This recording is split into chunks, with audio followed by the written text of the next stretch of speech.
This video describes the installation of the Domino DX360i laser smoke cleaner. Connects one end of the control line to the controller and the other to the interface on the back of the smoke cleaner.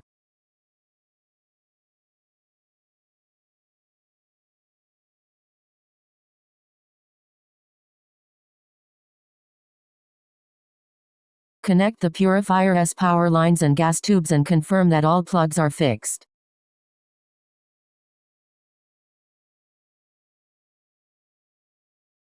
When a support frame is installed, the smoke purifier stand will be fixed, the laser rack will be installed and all the tights will be tightened.